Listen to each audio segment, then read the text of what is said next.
en el chat? No. Pensé que se podía y no se puede. Ok. No encuentro cómo. Bueno. ¿Ahí se ve? Sí. Sí, sí. Sí, Listo, listo. De Sí, 10. sí. Bueno, vámonos más. Bueno, los hipoglicemiantes orales, está bueno dividirlos en estos 4 grupos, que son los insulinos sensibilizadores, las incretinas, los secretabogos y los inhibidores del SGLT4, SGLT2. Bueno, estos grupos la verdad que tienen formas de acción muy diversas, pero está bueno acordarse más o menos en cada grupo farmacológico, cuál es la acción principal. Por ejemplo, vamos a hablar primero de los insulinos sensibilizadores. La metformina es ampliamente conocida. Volvió, perdón, un poquito. Perdón. Vamos a hablar primero de los insulinos sensibilizadores, que son fármacos muy, muy utilizados, principalmente la metformina. La metformina es un fármaco que se ve en todo momento porque lo consumen muchísimos pacientes. Luego tenemos los secretabogos, que son, ¿por qué se dice secretabogos? Porque son fármacos que promueven la secreción de insulina. El grupo 1 de los insulinos sensibilizadores no promueve la liberación de insulina. Lo que hacen es, como dice la palabra, sensibilizar el organismo a la acción de la insulina endógena. Por supuesto, son fármacos para el tratamiento de la diabetes tipo 2, o sea, pacientes que tienen un remanente de secreción de insulina endógena. Igualmente, después vamos a ver, como dentro del grupo de los secretabogos, que algunos secretabogos que se encargan de secretar insulina, con el tiempo van perdiendo su actividad. Pero va de la mano con la fisiopatología de la diabetes tipo 2 y la disminución de la liberación de insulina con el tiempo. Bueno, ahora sí vamos con la metformina. Ahí todas esas diapos eran un poco de lo que hablaron los chicos antes, así que con Lucía lo pasamos. Bueno, la metformina. Como dije antes, la metformina es un fármaco ampliamente utilizado. Es un fármaco que es muy noble, muy, muy seguro. Y ahí dice que, digamos, activa la proteína sinasa dependiente de la AMP por parte de la metformina. Bien, pero básicamente y lo que hay que recordar es que la metformina inhibe la producción hepática de glucosa. Eso es lo más importante. Por eso es un fármaco que no depende de la liberación de insulina. O sea, es un fármaco que te inhibe la producción hepática de glucosa y de esa manera te disminuye la glicemia. O sea, si lo vamos razonando, vamos viendo también los efectos adversos y por qué este es un fármaco que rara vez produce hipoglicemia.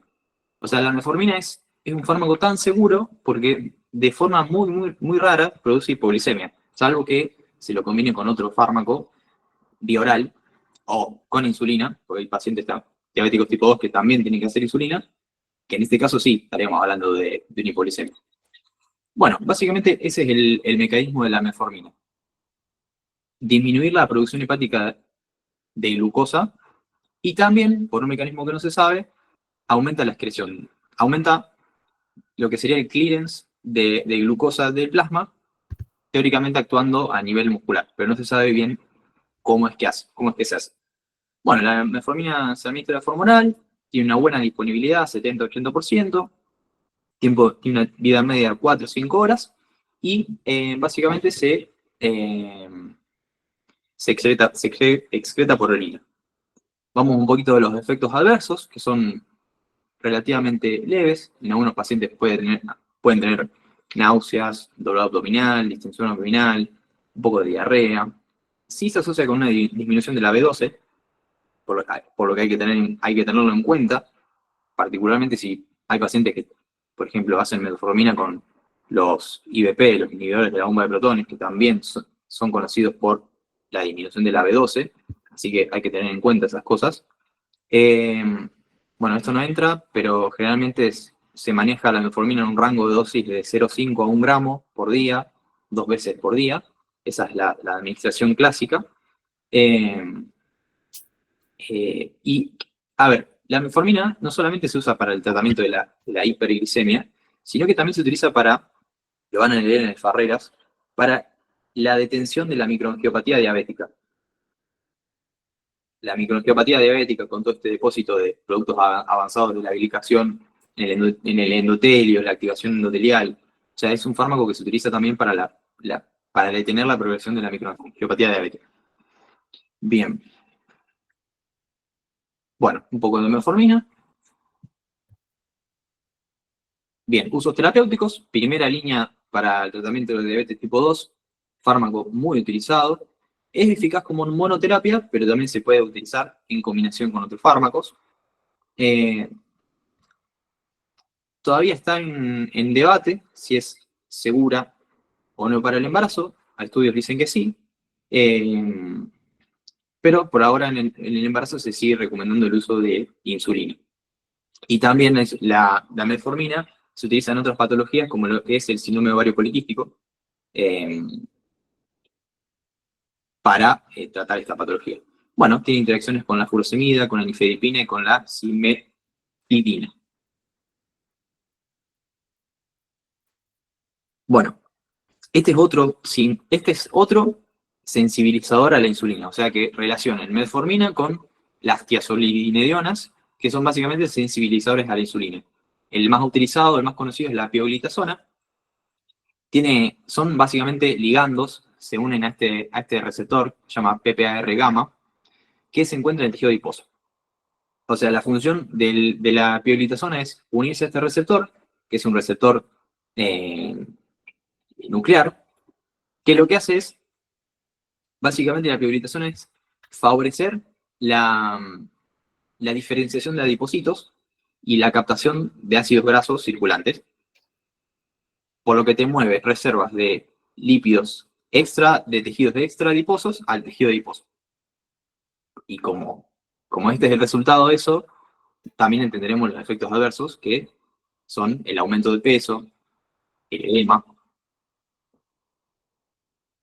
Bueno, como dice ahí en negrita, sensibiliza a la insulina y aumenta la captación de glucosa entre un 30% y un 50%, y también con la metformina reduce la producción hepática de glucosa y aumenta la captación hepática de la misma. Bien, también tiene efecto de reducir los triglicéridos plasmáticos. Ese es otro efecto beneficioso. Bien. Bueno, obviamente necesitan la presencia de insulina y también son eficaces como monoterapia. Bueno, un poco de la administración y los efectos adversos. Se administra una vez por día, tiene buena disponibilidad, no afectada por los alimentos, es de metabolismo hepático y se pueden dar a pacientes con insuficiencia renal. Bien, y dice que no deben utilizarse si hay una enfermedad hepática activa. Bien. ¿Qué otra cosa podemos agregar que no sea tan pesado y que sea útil? Bueno, esto es importante, que tiene un inicio lento. Las tiazolidinedionas se van a desarrollar de manera gradual en el transcurso de 1 a 3 meses. Bien, como dije antes, los efectos adversos son el aumento de peso y los edemas. ¿Por qué? Por esta diferenciación del tejido adiposo que hacen las tiazolidinedionas. Producen un aumento de peso medio de 2 a 4 kilos. Otros efectos adversos, una leve reducción del hematocrito. Un poco también se ha asociado a mayor riesgo de fractura ósea. Y bueno, también, a ver, como dije antes, se pueden utilizar en monoterapia o en combinación con otros fármacos. ¿Sigo? Dale. Yo porque no te veo, entonces...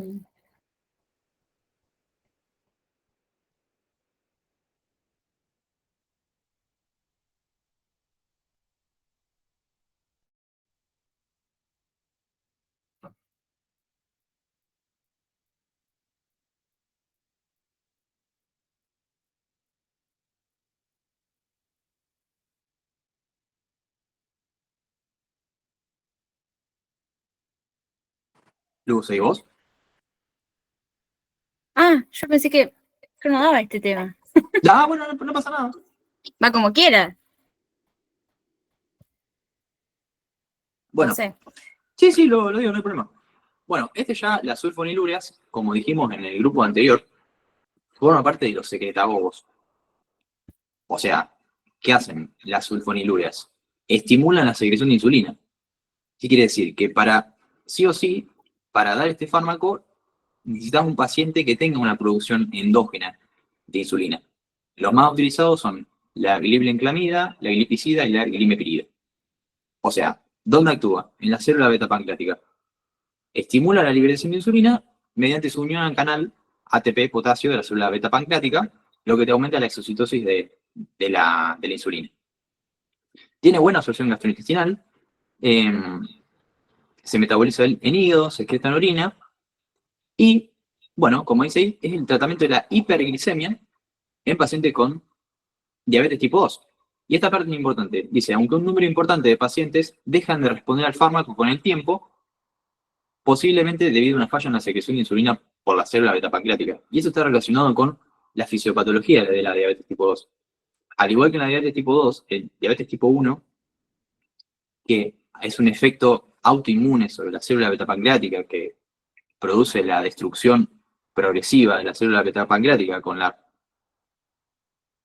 consiguiente disminución lenta de la secreción de insulina, en la diabetes tipo 2 se caracteriza más por la resistencia a la insulina, pero también con el tiempo, con una leve disminución de la secreción de insulina.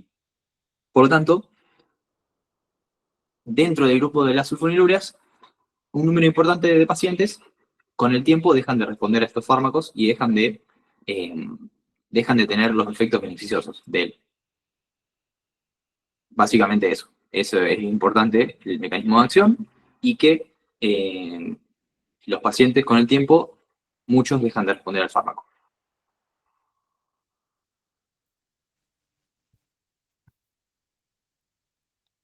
Bueno, esto es importante. Hipoglicemia. El efecto adverso más importante de las sulfonilurias y las meglitinidas, son el otro grupo de los secretagogos, es la hipoglicemia, y más si se asocia con otro grupo farmacológico. Menos frecuentes, náuseas, vómitos, ictericia colestásica, agranulocitosis, anemia hemolítica y aplásica. El alcohol, el etanol, puede aumentar la acción de estos fármacos y también producir hipoglicemia.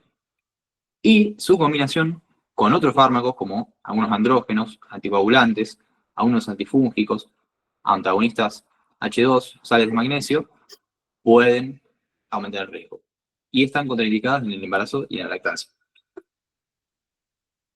por la hipoglicemia.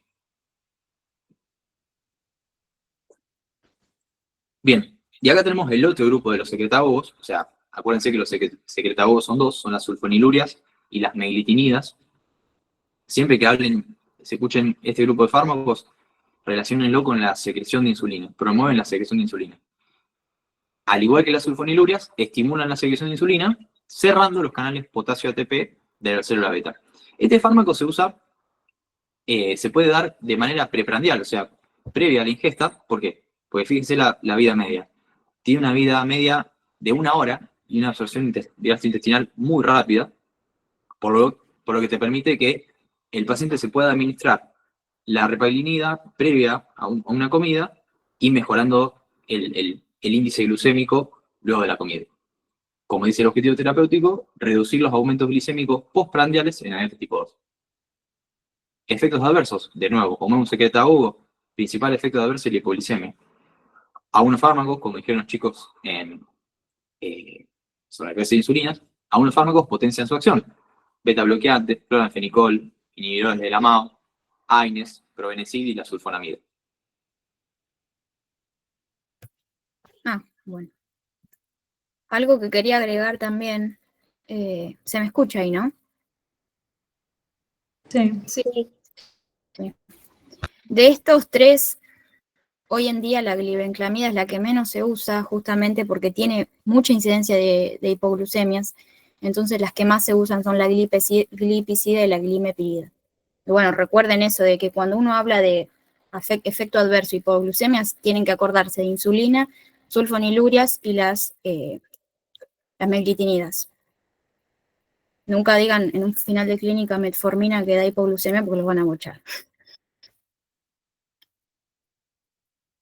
Bueno, voy a arrancar por acá. Los agonistas del GLP-1 o análogos del GLP-1, que son la semaglutida, exenatida, liraglutida, albiglutida, hay más igual, creo que la que ustedes tienen que saber más que nada es la exenatida. De todas formas, la mayoría actúan muy similar. Son comúnmente llamadas incretinas, justamente son hormonas gastrointestinales que se secretan en respuesta a la presencia de alimentos a nivel del estómago y del intestino. Y lo que hacen es promover la liberación de insulina porque se unen al receptor beta pancreático, no solamente a ese, sino en otros lugares que ahora los vamos a ver. Las incretinas más importantes, que las más estudiadas, son el GLP-1, que son los medicamentos que vamos a ver, y el HIP, que es el péptido inhibitorio gástrico, también llamado péptido insulinotrópico dependiente de glucosa. Hoy en día creo que están en estudio algunos, serían análogos de HIP, pero lo que hoy en día se usan son los análogos del GLP-1. Y bueno, el mecanismo de acción justamente es imitar, o sea, tienen las mismas acciones de estas hormonas endógenas.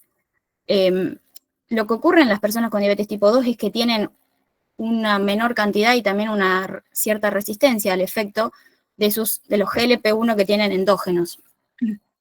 Y bueno, además de estar en la célula beta y promover la secreción de insulina, están en el sistema nervioso central, por eso tienen la acción no solamente sobre la glucemia, sino sobre la saciedad y retardan el vaciamiento gástrico, en el corazón, en el endotelio, en los riñones y la mucosa gastrointestinal. Y también, bueno, acá no está, pero también están en la célula C de la glándula tiroides. Y el objetivo terapéutico es la terapia para pacientes que no logran un control glucémico adecuado. Y hay dos de estos fármacos que no entran en el parcial para ustedes, pero se los nombro por ahí para el final de clínica les sirve, que son la semaglutida y la liraglutida, que se usan para descender el descenso de peso, incluso en personas que no tienen diabetes. Entonces no es solamente el uso para personas diabéticas, sino también para personas con obesidad, que no logran descender de peso con cambios de hábito. Es el famoso Ozempic. Claro, el Ozempic es la semaglutida, justamente. El ADME, bueno, se administran en inyección subcutánea, la exenatida, que es la que ustedes tienen. Interrumpo un cachito, Lucía. Nosotros no lo incluimos porque no son de atención primaria eso. Sí, me imaginé. No lo pusimos en el temario. No, para aparte eso nada más. Son muy caros. Yo no creo que a esto nunca vean a un profesional de APS en un hospital público dando una semaglutida, nada de esto. Sí. Son muy caros. La exenatida... Dato de color, igual es como quinta, sexta línea la semaglutida, ¿no? Sí, ni siquiera es... Por eso. O sea, se tienen que fallar muchísimas cosas antes que se las puedan dar. Por eso es que está muy de moda más por el bajar de peso, pero bueno, sí, no es muy común. Ahora salió una industria argentina, pero que es un poco más económica, pero igual no son de primera línea, como decís vos.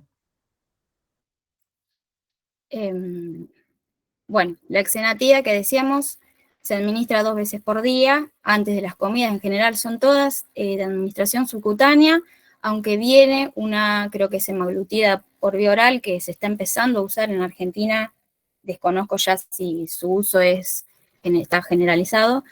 Tiene una vida media de 2 a 3 horas, eso de la liraglutida y la semaglutida no lo tienen que saber, creo que la albiglutida ya en Estados Unidos no se comercializa más. Pero bueno, tengan en cuenta que son inyecciones subcutáneas, la exenatida también viene de aplicación semanal, es decir, de vida media prolongada, y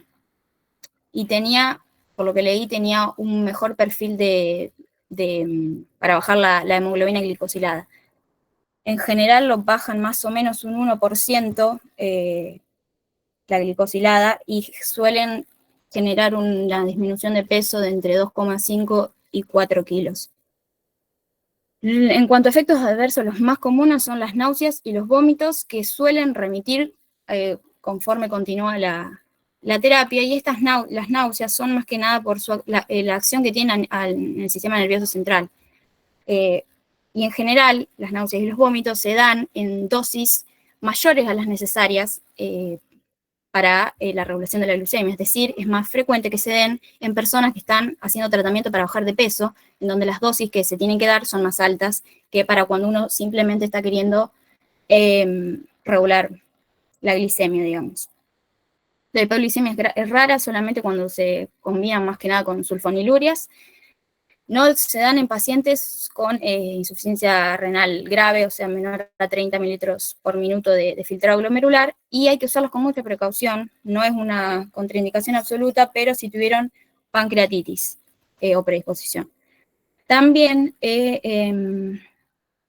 no se administran, desconozco si es una contraindicación absoluta, en pacientes con antecedentes o que estén cursando, digamos, un carcinoma medular de tiroides, porque los receptores del GLP-1 están a nivel de la célula C de la glándula tiroides. Si bien no hay evidencia de que esto puede empeorar el cáncer ni favorecer la aparición en personas que tengan predisposición al carcinoma medular de tiroides, por las dudas no se los van a dar. Bueno. ¿Tienen alguna pregunta? Bueno, y también tienen efecto beneficioso sobre a nivel cardiovascular. No la exenatida no tanto, pero sí creo que era la liraglutida y la semaglutida también. Entonces se recomiendan sobre todo en personas que tengan obesidad y además que tengan alto riesgo cardiovascular o enfermedad cardiovascular ya establecida. Que es justamente una de las diferencias con los inhibidores de la DPP-4.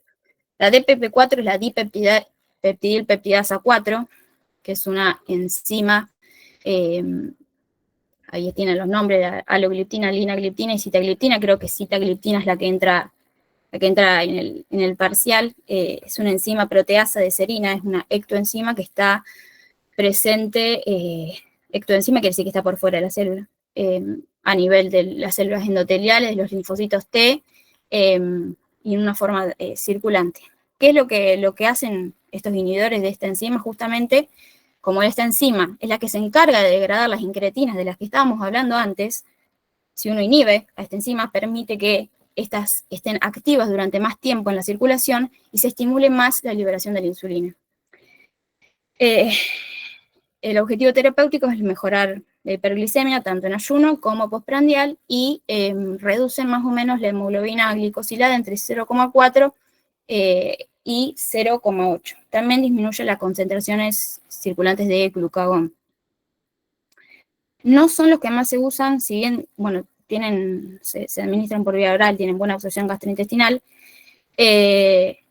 no son las que más se usan porque no tienen ningún beneficio sobre el peso, ni sobre los eventos cardiovasculares, ni sobre la sensibilidad a la insulina. Entonces, si se tiene que usar un medicamento tan caro, vamos a preferir los análogos del GLP-1. Esto es algo de clínica, bien de clínica, pero no son los que más se usan estos. Efectos adversos, hay algunos casos de dolor articular grave, o sea, artrialgias severas, pero en general no tienen. Bueno, este es el último. ¿Alguna pregunta? Perdón. Sí, perdón. Sí. ¿Puede ser que la liraglutida también disminuye el daño renal? Efecto renal, yo la verdad desconozco. Los que tienen más efecto a nivel renal son los que voy a hablar ahora. En el Goodman, que yo recuerde, no dice nada que tengan efecto a nivel renal. No, yo tampoco. No lo sé, Juan. Además, el Goodman, la parte de los análogos de GLP es bastante cortita. No habla mucho. Si ustedes tienen que, digamos, resumir para qué se utiliza un análogo del GLP-1 es en diabetes, obesidad, tratamiento de la obesidad, independientemente de si la persona tiene o no diabetes, y eso. Y además tiene el plus de que disminuye el riesgo cardiovascular, sobre todo en personas que tienen enfermedad cardiovascular ya establecida, ¿no? Que, bueno, coincide justamente que las personas con diabetes tipo 2 y obesidad suelen tener algún grado de compromiso cardiovascular, entonces sería un beneficio adicional, que justamente los inhibidores del DPP-4 no los tienen. Entonces, si vamos a tener que elegir entre uno de los dos, estos quedan afuera. ¿Alguna otra pregunta? Sí, perdón. En ¿sí? diabéticos tipo 1, ¿vamos a usar los hipoglucemiantes en en algún No, contexto? Bien, no. Lo único que está probado en diabetes tipo 1 es la insulina. No, bien, no, diabético tipo 1 no, claro. no. No, Usted porque imagínense que además, ya la insulina es un hipoglucemiante muy potente. Si uno le suma otro hipoglucemiante arriba, tenés mucho riesgo de hipoglucemia. Dentro de los hipoglucemiantes, la insulina es el más potente. No se arriesgarían a dar otro. Eh, además, fíjate que todos estos fármacos, muchos son, o sea, muchos promueven la liberación de insulina. Entonces, diabético tipo 1 no le sirve para nada. No, por claro, eso. Pero ponele la metformina o los inhibidores del SGLT2 o estos que hablamos recién, que no participan quizá directamente con la insulina, se me ocurre que en algún contexto podría darse, pero bueno, no. Lo que sucede es que por sí, ahí, por ejemplo, el paciente diabético tipo 1, primero que suelen ser pacientes que se lo diagnostican de chicos y no suelen tener resistencia a la insulina como para necesitar sensibilizadores a la insulina. Más que nada lo que necesitan es insulina. sí. Bien, Un inhibidor del SGLT2 en casos muy específicos de pacientes diabéticos tipo 1 se puede dar, pero son los ok, menos. O sea, yo te diría que por ahora te quedes con que es solo insulina. perfecto, Sí. Es muy gracias. raro que le termines dando un inhibidor del SGLT2, pero puede pasar. ¿Alguna otra? Sí, disculpa, cuando comentaste que en pacientes diabéticos se les trataba también, o sea, perdón, obesos, con agonistas del receptor GLP-1 y las dosis eran mayor que las necesarias, ¿no hay riesgo de hipoglucemia en personas obesas que no tengan diabetes y se traten con este medicamento? Si está en monoterapia, el riesgo de hipoglucemia es muy bajo. Ok. No son los que más dan hipoglucemia. Les repito, si tienen que decir cuáles dan realmente hipoglucemia, hablamos de insulina, sulfonilurias y meglitinida. Los demás, no. Bueno, gracias.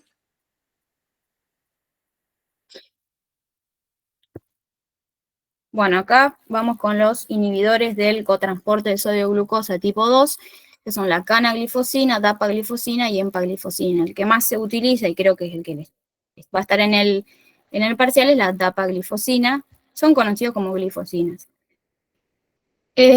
Estos cotransportes de sodio glucosa están presentes justamente en el túbulo contorneado proximal a nivel renal y son los responsables de reabsorber el 90% de la glucosa que se filtra a nivel renal y el 10% restante lo reabsorbe el cotransporte de tipo 1 que está a nivel más distal. Entonces, si nosotros inhibimos a este cotransporte, lo que va a suceder es justamente que la glucosa no se reabsorbe y se pierde por orina. Bueno, ahí está mal puesto, dice promueven la pérdida urinaria de orina, está mal, de glucosa sería, al inhibir el cotransportador de sodio Mala glucosa mía, en el mala túbulo. mía. No importa, en el túbulo proximal o sea, es muy sencillo. El ADME se administra por vía oral, no está afectado por alimentos, tiene una vida media de 12 horas, por ende es bueno para administrarlo una vez por día, se metaboliza en el hígado y los metabolitos se excretan vía renal. Justamente como hay orina o hay glucosuria, el efecto adverso más importante de estos medicamentos es las infecciones urinarias. No, tampoco es que aumentan tanto el riesgo de infección urinaria, es decir, es un 2% nada más.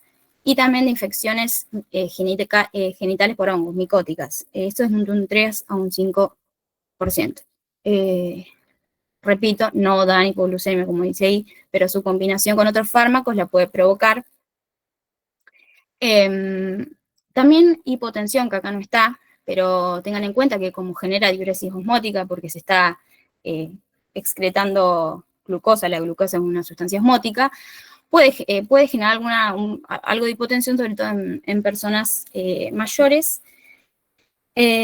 También leí que daba cetoacidosis diabética cuando la persona tiene algún tipo de enfermedad intercurrente, que es, por ejemplo, una neumonía, algún estado pro-hiperglucemiante que pueda generar una cetoacidosis, incluso teniendo glucemias normales. Desconozco por qué, la verdad eso no lo sé. pero era algo. Y también genera un empeoramiento muy leve y transitorio, es decir, que resuelve solo, de la función renal, sobre todo al inicio del tratamiento. Y bueno, como justamente su efecto es a nivel renal, cuando la persona tiene una insuficiencia renal grave, con un clearance de creatinina menor a 30, la potencia o la eficacia de este medicamento va a disminuir. Y el riesgo de fracturas creo que también estaba así. Este medicamento no solamente se utiliza para como hipoglucemia, es más, se utiliza más en la insuficiencia cardíaca. No sé si ustedes ya vieron tratamiento de la insuficiencia cardíaca. ¿Vieron algo de insuficiencia cardíaca? Sí, ya vimos. Bien, saben que este es uno de los 4 pilares en el tratamiento de la insuficiencia cardíaca.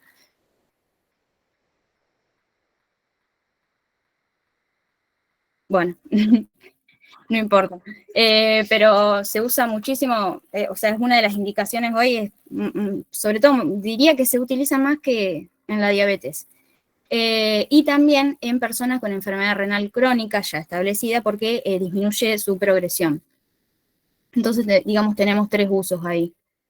Insuficiencia cardíaca, diabetes y nefropatía, que muchas veces están las 3 juntas.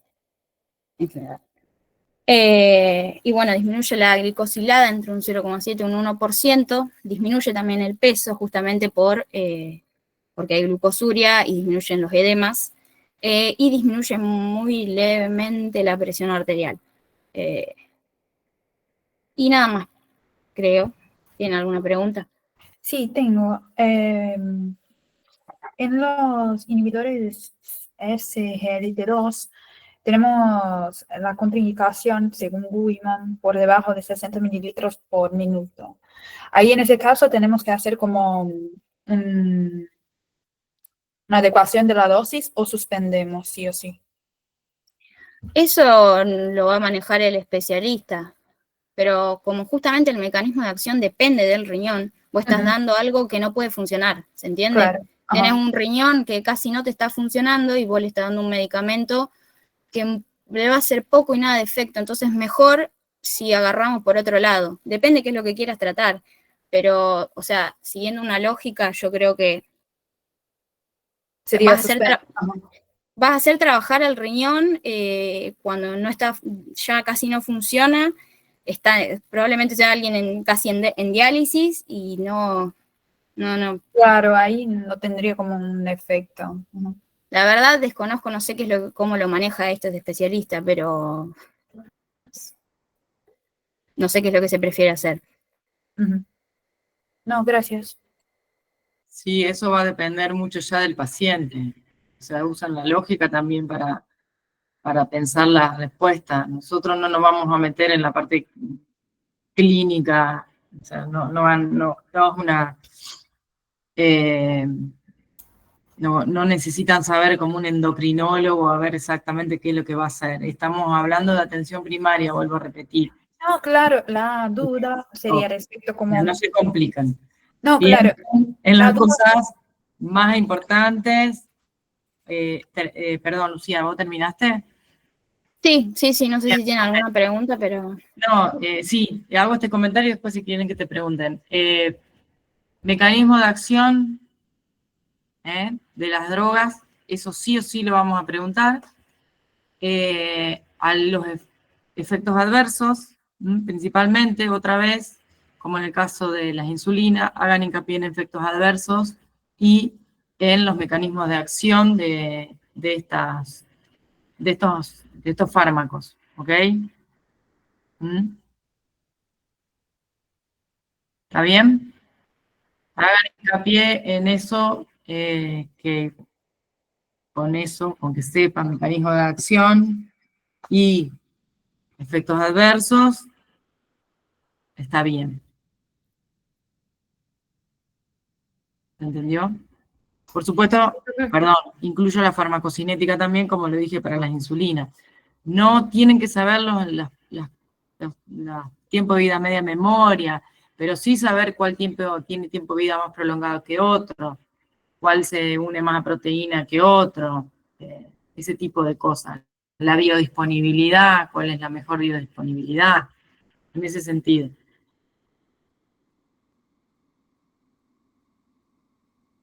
Ay, yo estoy apagada.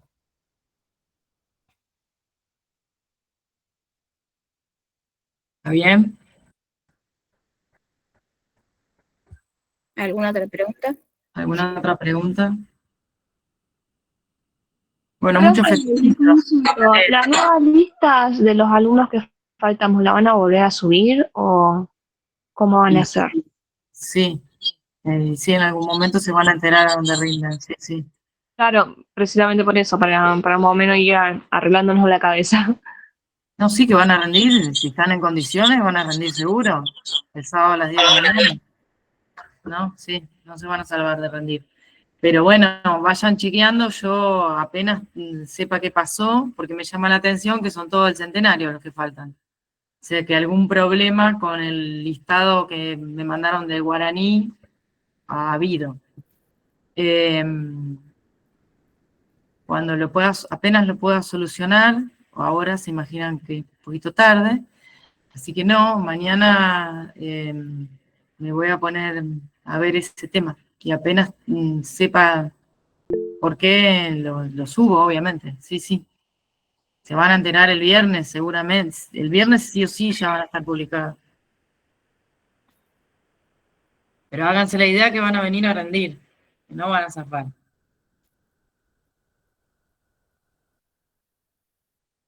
Va, calculo que quieren rendir. Sí, profe, estamos emocionados. Hay que regular cuartos. Quédense tranquilos. En el caso que haya alguna cuestión en particular con alguno, yo les publico, así que estén atentos a comunidades y al transparente de clínica. Pero calculo que no va a haber ningún problema. Lo van a poder rendir todos. Si están en condiciones, van a poder rendir. Yo les quiero agradecer a los chicos, a los ayudantes, que se pusieron las clases de repaso al hombro. Yo no estuve en las dos anteriores porque no podía. Bueno, la primera no pude porque estaba llena el aula, el Meet. Así que bueno, les agradezco que hayan preparado las clases, que